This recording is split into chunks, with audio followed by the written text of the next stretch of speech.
Hello student, welcome. आज हम Aldous Huxley द्वारा लिखा गया जे.सी. बोस नामक एक एसे पढ़ेंगे। एल्डस हक्सली एक प्रसिद्ध वैज्ञानिक थे और थॉमस हेनरी हक्सले के एल्डस हक्सली जो हैं प्रसिद्ध वैज्ञानिक थॉमस हेनरी हक्सले के पोते थे और अपनी नेत्र दृष्टि खराब होने के कारण वह विज्ञान की अपेक्षा साहित्य के उन्मुख हुए। मतलब जो हमारे राइटर हैं इस एसे के, उस राइटर है एल्डस हक्सली और उनके जो दादाजी हैं वो साइंटिस्ट थे, तो उनका झुकाव साइंस के प्रति था। वो भी साइंटिस्ट थे, लेकिन चूंकि उनकी आई साइट कमज़ोर थी तो वो उनका झुकाव जो है लिटरेचर की तरफ हो गया और उन्होंने बहुत सारे एसे लिखे, पोयम लिखे। और उन्होंने ये जो एसे लिखा है जे.सी. बोस, वो हमारे भारत के बहुत ही फेमस साइंटिस्ट जगदीश चंद्र बोस के बारे में लिखा है। जगदीश चंद्र बोस जी ने पौधों में जीवन, पौधों में लाइफ के बारे में पता लगाया है। उन्होंने एक इंस्ट्रूमेंट बनाया था क्रेशोग्राफ करके, जिसके जरिए उन्होंने बहुत समय तक एक्सपेरिमेंट करके बहुत ही इंपॉर्टेंट खोज को किया है। तो एल्डस हक्सली जी एक बार इंडिया आए थे और उन्होंने उनके लेबोरेटरी कोलकाता में, उनका जो लैब था उसका खुद ही उन्होंने क्या किया था, दौरा किया था, टूर किया था और उसमें सारा कुछ उन्होंने खुद से अपने आँख से देखे थे और उसके बाद उसका उन्होंने एक एसे के रूप में उस जानकारी को लिखा है। एसे बहुत ही इम्पोर्टेंट है। ये आपके इंग्लिश लैंग्वेज के सिलेबस में है, इंग्लिश लैंग्वेज जो फाउंडेशन कोर्स है उसके सिलेबस में है। So the name of the writer is Aldous Huxley and the name of the chapter is JC. Bose. So let's begin. इस लेसन में जो एल्डस हक्सली का एक विचारणीय विवरण एक प्रसिद्ध भारतीय वैज्ञानिक जगदीश चंद्र बसु के बारे में किया गया है। जगदीश चंद्र बसु जी का जन्म 1858 में हुआ था और उनकी जो डेथ है वो 1937 में हुई थी। जगदीश चंद्र बसु जी ने कैम्ब्रिज यूनिवर्सिटी से अपनी एजुकेशन कंप्लीट की थी और वो कोलकाता के एक प्रसिद्ध एक कॉलेज में भौतिक शास्त्र के वो प्रोफेसर थे, मतलब फिजिक्स के प्रोफेसर थे।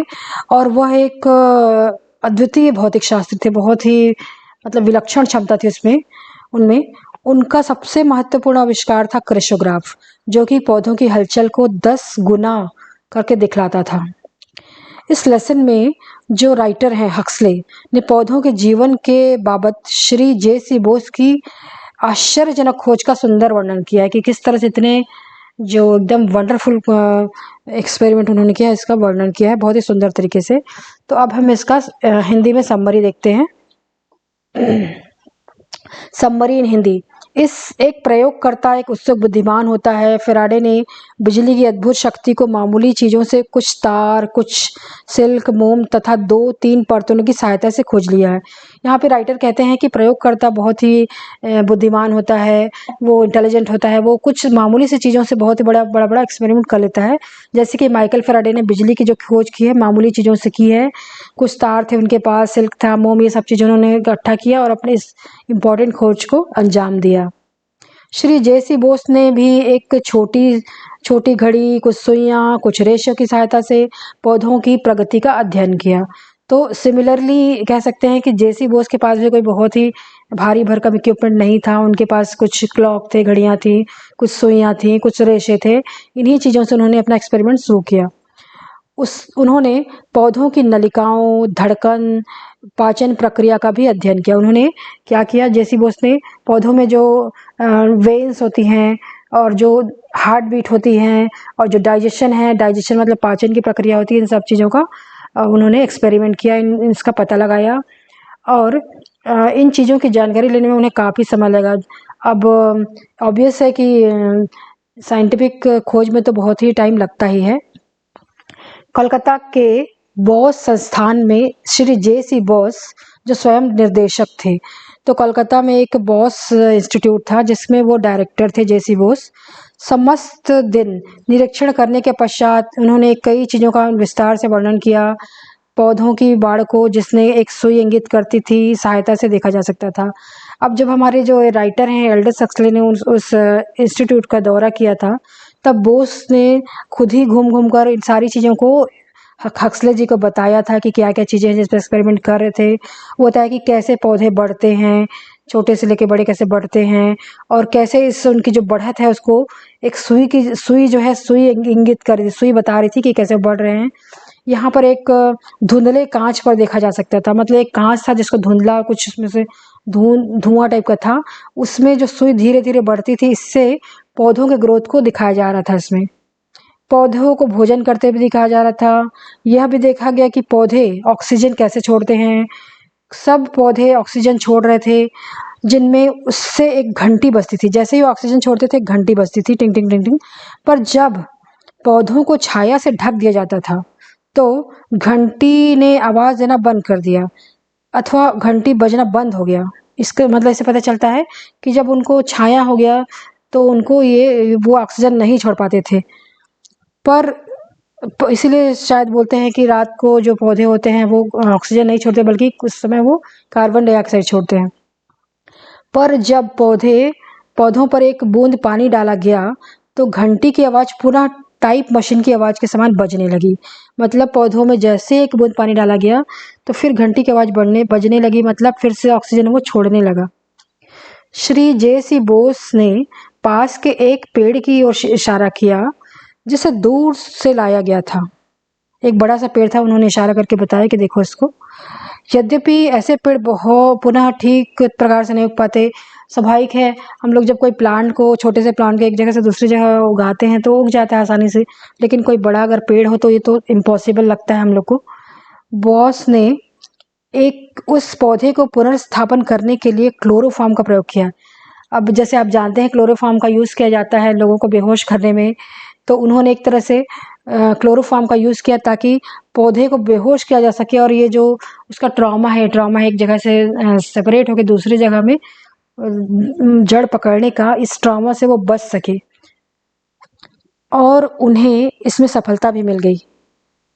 पर यह भी निश्चित था कि यदि क्लोरोफॉर्म की मात्रा अधिक हो जाती तो पौधा मर भी सकता था।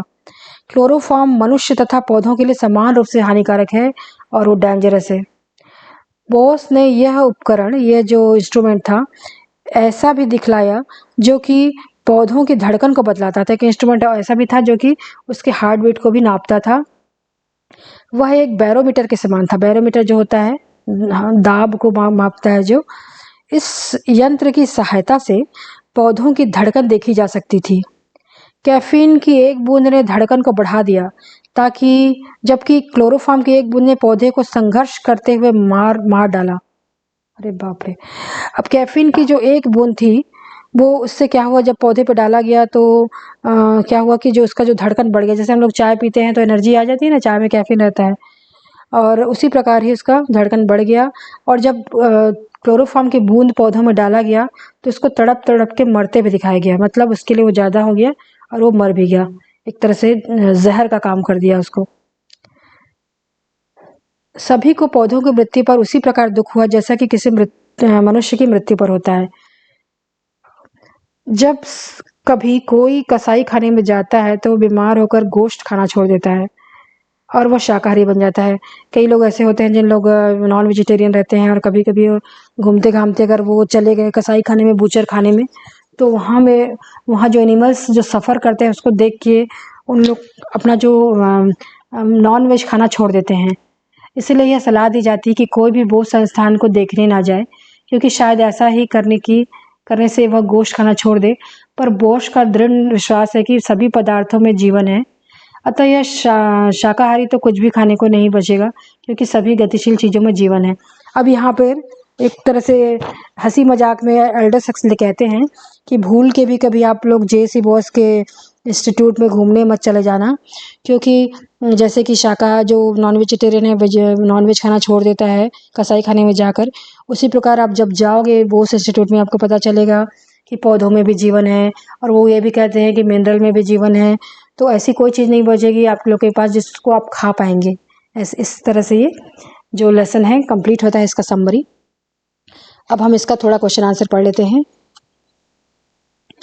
कुछ डिफ़िकल्ट है, कुछ सरल भी हैं, तो हम थोड़े से चलिए देखते हैं क्वेश्चन आंसर।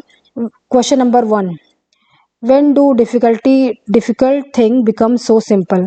कब कठिन चीज़ें आसान हो जाती हैं? तो आंसर है, bye strong will and years of labour difficult things become very simple. Answer है कि दृढ़ इच्छा तथा निरंतर प्रयासों से कठिन चीज़ें सरल हो जाती हैं। Second question, why did J.C. Bose stammer while explaining his methods? J.C. Bose अपनी जो विधियों को, इंस्ट्रूमेंट को जो बता रहे थे, तो वो स्टैमर क्यों कर रहे थे, वो हकला क्यों रहे थे? Answer is the copiousness of ideas was too much for expression, hence J.C. Bose stammered while explaining them. अब उनके जो विचारों की विशालता, इतना इनका गहरा विचार था, इतना उनको डूब गए थे अपने एक्सपेरिमेंट में कि जब वो बताते थे अपने एक्सपेरिमेंट के बारे में तो हकलाना शुरू कर दिए थे वो, क्योंकि वो एकदम दिल से इन्वॉल्व थे इससे। अब आपको ये एक बात बताना चाहूँगी कि आप अगर इस चैप्टर को समझ गए तो ज़रूरी नहीं है कि जो आपके बुक में जिस तरह से आंसर दिया गया है सेम टू सेम आप वैसा लिखें, अपने शब्दों में भी वो एक्सप्लेन करते हुए आंसर आप लिख सकते हैं। When did the bell ring? Often and regularly, when at long interval. घंटी कब कब बहुधा या नियमित बजी या लंबे अंतराल में बजी? The bell rang often and regularly when the plant was shown sun, but when the plant shaded stopped ringing. जब पौधों पर सूर्य की रोशनी पड़ी, घंटियां नियमित तथा बहुधा बजी, मतलब ज़्यादा बजी, पर जब रोशनी रोक दी गई या ढक दी गई तो घंटियां बजना बंद हो गया। Question number 4, how did J.C. Bose save a large tree from dying during transplantation? अब जो ट्री को जो ट्रांसप्लांट किया गया था एक जगह से दूसरी जगह, उस जगह में तो ये जो पौधों को या फिर ट्री को मरने से कैसे बचाया गया?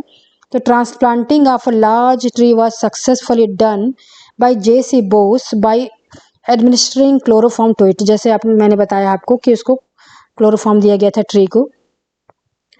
Question number 5, describe the instrument that records the beating of the plants heart. उस यंत्र का वर्णन करो, उस इंस्ट्रूमेंट का वर्णन करो जो पौधों की धड़कन का हिसाब रखता हो।